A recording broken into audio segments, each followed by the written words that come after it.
What's up guys, this is Scher talking, welcome back to my channel. On today's video, I want to talk about the next Remembrance fight called Roadblocker that has two different enemies. It is just as hard as the Megalith Dragon, a little easier for some people because it will rely more on having the stun effect on your weapons. Well, this fight here is about two enemies aligned in a column, so if you have column attacks, you are going to hit both. As all Remembrance fights, they are weak to all damage types, but they have a particularity. They will do LP damage on you when, say, scorch on their heads. Meaning that you don't want that to happen, and to stop that, you have to stun the enemies. And that may be easy for some weapon types or hard for some others. Well, you can do that via use of high intelligence characters. If your character doesn't have high enough intelligence, you should then buff your intelligence and then try to debuff the enemy's will. That will certainly help. Always try to use an overdrive so that it also buffs your status and then guarantees that you're going to do that before the enemy. You have a certain cycle here. As you can see, up means the enemy on the top and under means the enemy on bottom. On turn 2, one of them will be on counter, try to do LP damage. Then on turn 3, the other, and then on turn 5, as you can see, both will trigger. And then again on turn 8, and then again on turn 11. You have to be very careful if your character has high BP cost skills to stun. One interesting thing about this fight is that because of stunning the enemies, you will likely receive much less damage than the Megalith Dragon that has the mechanic where it gets stronger with each new attack. And the LP damage that they do is 4 points, so your character will slowly, or actually fastly die via these attacks. You should also bring equipments that decrease damage taken to all 3 physical types, Slash, Blunt and Pierce, and Shadow.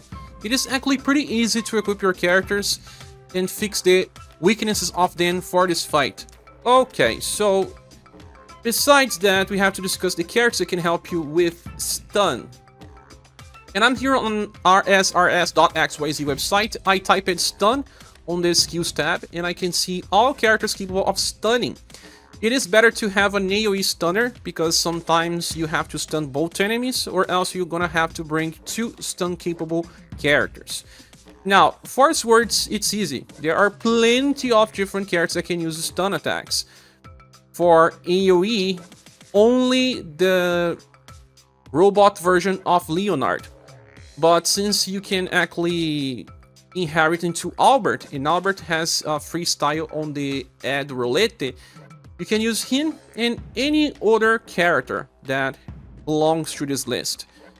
Moving for the next type, Great Swords. We only have single target.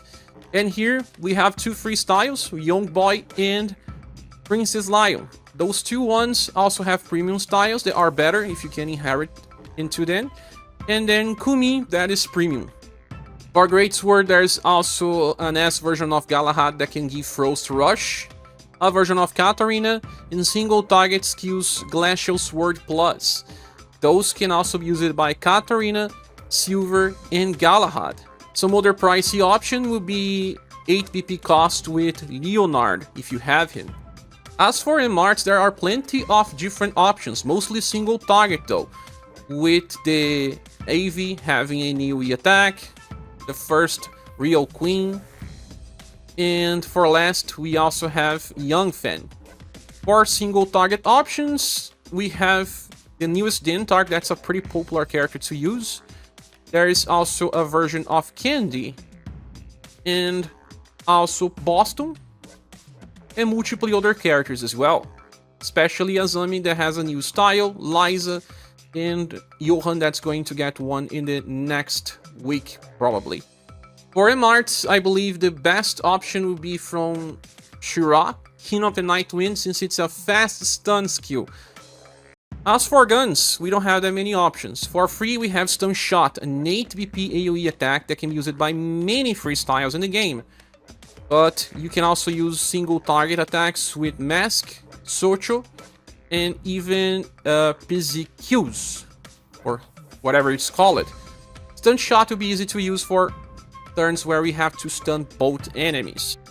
This Accuse also has an AoE version of Stun, and that one is the best option possible. As for S's Word, you have Feint, that is a pretty cheap skill for 2BP, can be used by many freestyles and inherent into the premium versions. For AoE, there is also Surf Cyclone Plus, a 10BP skill that works for J-Mew in a freestyle of Saphir. That will be very easy to build. As for S's Word, there is also Earth Beating from one version of Asia. And then probably J-Mew is the best one. Then moving for Spears, we have plenty of freestyles that can stun as well, with Sweep, that is single target, but Reaper, it's a pretty good one since it's AoE and can be used by Barbara, by Brownie, by Subir, by Nadar, characters that are pretty popular and most people will be using. Even Cordelia is going to get a new premium style pretty soon.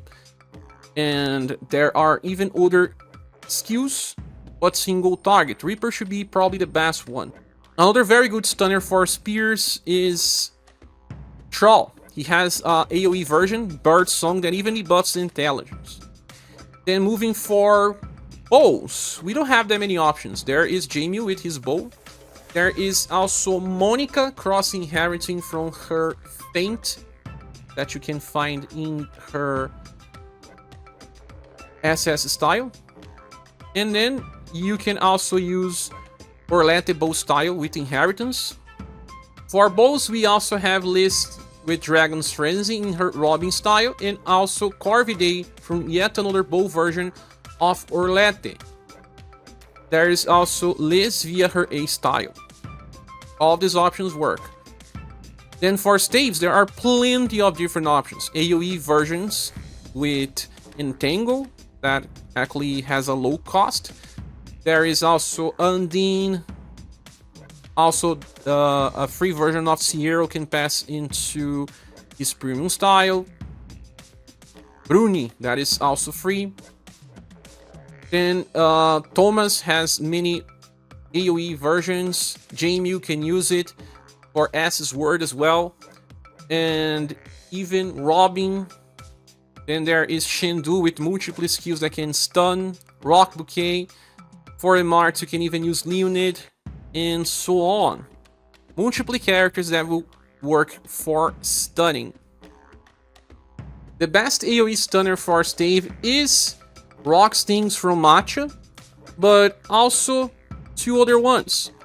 Orluge with Purple Flames and Ray with Cat's Play. I guess those will be the best ones.